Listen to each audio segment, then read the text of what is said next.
अस्सलाम वालेकुम students. 10th class के उर्दू का लेसन नंबर 10 नाम देवमाली, जिसके सियाक़ व सबाक़ के हवाले से हम बात करते हैं। ये बोर्ड के एग्ज़ाम में आपका क्वेश्चन नंबर 3 होता है, जिसमें आपको 2 पैराग्राफ तशरीह के लिए दिए जाते हैं। 10 मार्क्स का ये आपका क्वेश्चन होता है।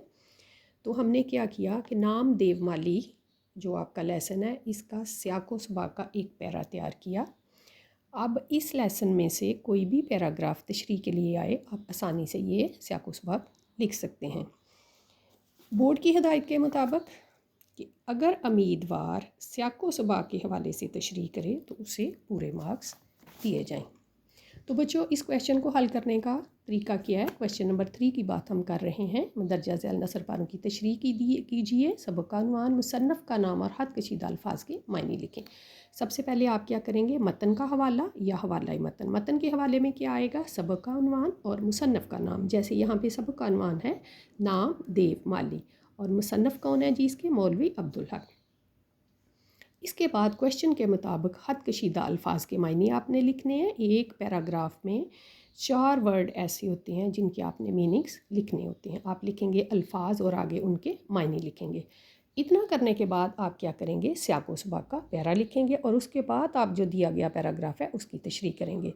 तो इसका जो सियाक़ व सबाक़ है नाम देवमाली का, इसका सियाक़ व सबाक़ का जो पैराग्राफ हमने तैयार किया वो कुछ इस तरह से है कि नाम देव मकबरा राबिया दुरानी औरंगाबाद का माली था।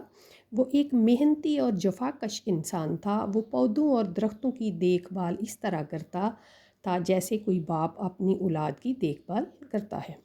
बाग में रहने की वजह से उसे जड़ी बूटियों की शनाख्त भी हो गई थी। जब कभी कोई उसकी बेमिसल कारगुजारी पर उसे किसी किस्म का इनाम देना चाहता, वो इनाम लेने से इनकार कर देता।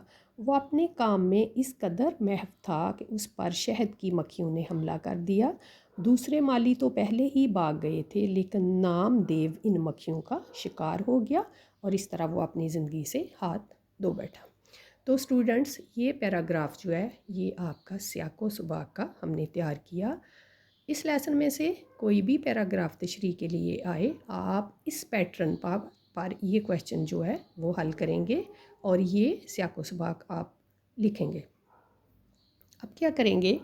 अगली लाइन से आप लिखेंगे लफ्ज़ तशरीह। तशरीह वाली लाइन छोड़ के उससे अगली लाइन से आप तशरीह करनी शुरू करेंगे। आपने तशरीह किस तरह से करनी है? जो पैराग्राफ दिया गया है उसके हर जुमले की आपने वजाहत करनी है। हर मुश्किल अल्फाज को आपने आसान अल्फाज में तब्दील करना है। पूरे पैराग्राफ की उसकी तशरीह कुछ इस तरह से करनी है कि पूरा पैराग्राफ जो है उसकी वजाहत हो जाए, पढ़ने वाले को बात की समझ आ जाए। Best of luck students. अगली वीडियो के साथ मिलते हैं।